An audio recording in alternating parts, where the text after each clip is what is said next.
2023년 6월 15일부터 청년 도약 계좌 대신 매달 70만 원씩 적립식으로 매수하던 코덱스 미국 나스닥 레버리지 ETF 투자를 종료합니다. 그리고 타이거 미국 나스닥 100 레버리지 환노출 ETF로 다시 시작하려고 합니다. 안녕하세요, 보라개미입니다. 2022년부터 청년 희망적금 대신 미국 주식 계좌에서 QLD를 매수하여 300% 가까운 수익을 냈고, 그 뒤로 ISA 계좌에서 38번 적립식 매수를 해서 수익률 100%까지 찍었었는데요. 오늘부로 일주를 남기고 모두 정리했습니다. 지난 38개월 동안 미국 증시가 20% 넘게 폭락하든 말든 꾸준히 적금처럼 나스닥 레버리지 ETF를 모아오며 청년 도약계좌 수익률과 비교를 해왔습니다.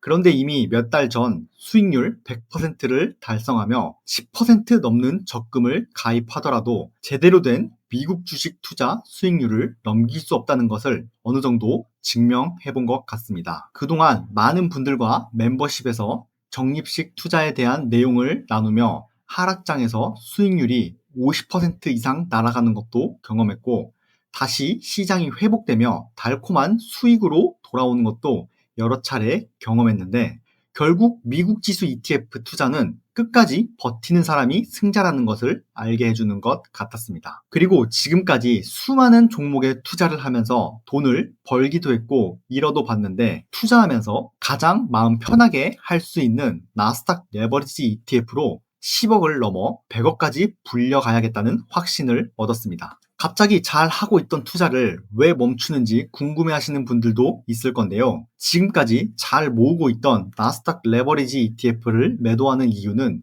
투자를 멈추는 것이 아니라 더 좋은 자산이 보여서 종목 리밸런싱을 하기 위함입니다. 7월부터 끝없이 오르던 환율이 100원 가까이 하락하기 시작했고, SK 하이닉스 환전 이슈로 단기적인 수급 문제라 생각하여 지금은 오히려 원화 자산을 팔고 달러 자산으로 갈아타야 할 시기라고 판단했습니다. 환율 같은 경우 2020년부터 위와 같은 상승 채널을 그리고 있고요. 2022년 미국이 매우 빠르게 금리를 인상하던 시기와 2024년 말 계엄령으로 인해 환율이 급등한 시기에 오버슈팅 나온 것을 제외하면 대부분 위와 같은 채널 안에서 움직인다는 것을 알아챌 수 있습니다. 그렇다면 지금 같은 시기에 채널 하단까지 환율이 내려왔으니 당연히 달러가 저렴해진 시기라고 생각할 수 있는 것이죠. 실제로 동일한 시기 환 노출과 환 해지 ETF 수익률을 비교해보면 10% 넘게 차이 난다는 것을 확인할 수 있고요. 그래서 저는 8월 초부터 약 10일 동안 멤버십에서 매일 환 해지 ETF를 매도하여 환 노출로 갈아타겠다는 전략을 공유드리기도 했습니다. 그리고 오늘부로 지금까지 3년 넘게 매수만 해오던 ETF를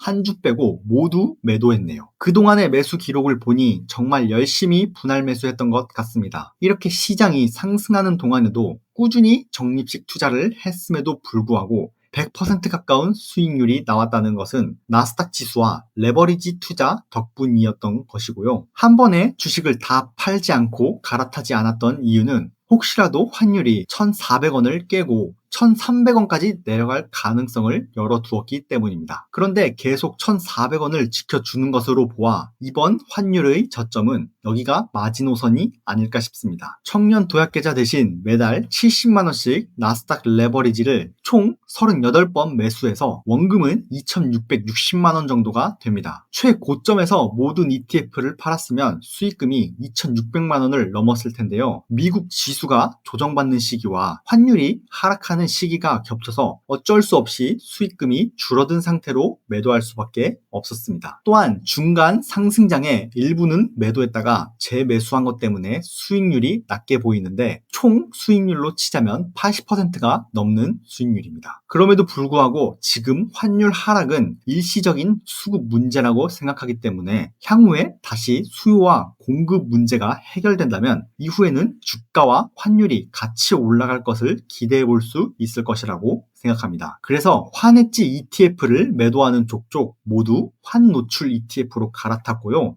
앞으로 환율 1,400원 이상은 뉴 노멀인 시대가 오지 않을까 싶기 때문에 지금부터는 환 노출 ETF를 가져가는 게 훨씬 유리하다고 판단했습니다. 사실 제가 ISA 계좌에서 처음 적립식 투자를 할 때만 해도 환율 1,300원이 높다고 판단해서 환 해지로 투자했는데요. 지난 3년 동안 환 노출로 모아왔다면 무려 수익률이 63%나 더 높았다는 것을 확인할 수 있습니다. 같은 나스닥 레버리지 ETF더라도 환율 영향을 열어놓느냐 아니냐에 따라서 이렇게 큰 차이가 날 수 있다는 것이죠. 63%면 수익금이 거의 1,000만 원 넘게 차이 나는데 아쉽긴 하네요. 이렇게 38개월 동안 열심히 투자하던 종목 리밸런싱을 하고 전액 모두 타이거 미국 나스닥 100 레버리지 ETF로 갈아탔습니다. 이제 환율과 나스닥 지수가 다시 정고점을 돌파해주면 보유한 나스닥 레버리지만 1.7억 원 정도 될 것 같고요. 앞으로도 이걸 ISA 계좌에서 적립식 투자하는 과정들을 기록해 볼 예정이니 관심 있으신 분들은 구독과 좋아요, 알림 설정까지 부탁드리겠습니다.